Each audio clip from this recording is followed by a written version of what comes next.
Today we're going to take a look at the Garmin Bark Limiter products. These are bark collars made by Garmin, based off of the Tri-Tronics design that we've had the last 10-12 years. There are two versions of the Bark Limiter. You have the rechargeable, which is just a little bit smaller, and then you have the battery operated, which is just a little bit bigger. It's the only difference between these two products: rechargeable, battery operated. There's an up and a downside to that. Really just depends on what you want. Rechargeable technology nowadays is pretty good. You're not going to have to charge this really that often. Once a week would be plenty for most folks. Maybe able to get away with even going out longer than that. Really depends on how much your dog barks. 10 years ago, I hated rechargeable bark collars because they had so much downtime. You had to charge them every day. You'd have these situations where you needed your bark collar, but it was out of battery. Nowadays, it's just not that common. The technology is really good. So not a lot to worry about there. There's a price difference between the two of them, about $20. So that's something to keep in mind. The size difference is not that great either. It's just not that much bigger. On a little bitty dog, it may make a difference. But for most dogs, it's not going to matter. So really just depends. The dial has in, which is a neutral position, cuts the collar off. Then you have V, which V is a vibration only mode. When the dog barks, it gives a vibration. There's no electrical stimulation involved whatsoever. It's strictly vibration when he barks. The A is a rising stimulation. The way this bark collar works, when the dog barks, it gives a correction at the lowest level. When he barks again, it gives another correction.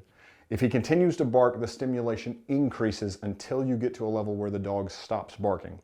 I like rising stimulation in bark collars. It allows the dog to figure out which level is going to work for him. So I'm a big fan of it. Some people don't care for it because a dog that can take a lot of stimulation is going to be able to bark several times before it reaches that level. So a lot of it depends on your situation. My dogs wear bark collars not so much because of my neighbors, because I live out in the country. They wear bark collars because of me. I don't want to listen to them. So when they're wearing a bark collar, they get a bark or two in, something comes up and they choose to bark once or twice. It's not really that big of a deal to me. I just don't want them to bark constantly. So most of my dogs work in a rising stimulation. Then you've got direct set levels, which this unit has from 1 to 7. Some dogs just don't work well in a rising stimulation mode, and you want to be able to give them an exact level based on what they need. So you've got 7 different levels to choose from.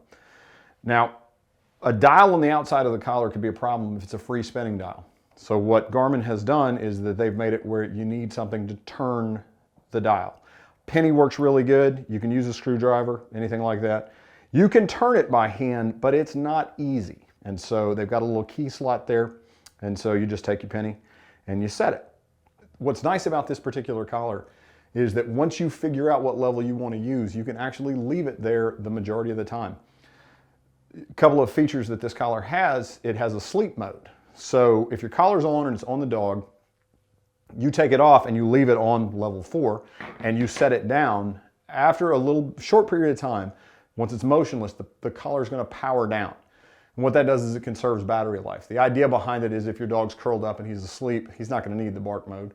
So it powers down to save battery life. Well, the same thing's true when you take it off the dog. So, if you figure out the level that you want, you set it on that level, you can leave it there pretty much all the time. If you do that, though, you miss out on one of the features. Garmin has what's called a Barcode Ometer, and the system will record the number of times the dog is corrected. And so if you set it on a 4 and now you want to see how many times your dog barked while you were gone, take it off the dog, turn it back to in. Before it shuts down, it's going to blink at you and tell you how many times the dog was corrected. So if you turn it off and you get no blinks or 1 or 2, then you go, okay, good, the 4's working. If you get 30, then you know your dog's been barking the entire time you were gone. We need to increase the stimulation level. So that's a pretty neat feature. It's called the Barcode Ometer. Both collars have them.